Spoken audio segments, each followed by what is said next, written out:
عظیم ترین علماء میں شمار ہوتا ہے، فیض کاشانی کا، ملا محمد محسن فیض کاشانی۔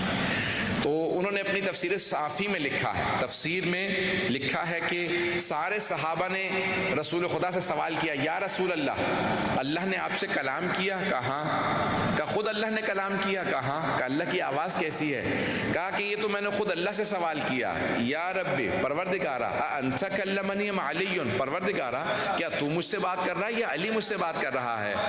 تو فوراً پروردگار نے مجھے جواب دیا، کہا کہ انا کلمتک، میں نے تم سے کلام کیا ہے میرے حبیب، میں تم سے بات کر رہا ہوں۔ تو کہا کہ پروردگارا یہ علی کے لہجے میں کیوں کلام کیا؟ کہا میرے حبیب جب میں نے آپ کو اپنے قریب دیکھا اور دیکھا کہ آپ کے دل کے اندر ایک اضطراب ہے، تو میں دلوں کے بھید جانتا ہوں، جس کو آپ سے سب سے قریب پایا، جو آپ سے سب سے زیادہ قریب تھا وہ علی ہے، آپ کے دل میں جو بسنے والا تھا وہ علی تھا، جو سب سے آپ کو محبوب ہے، جو سب سے زیادہ آپ کو پسند تھا وہ علی تھا۔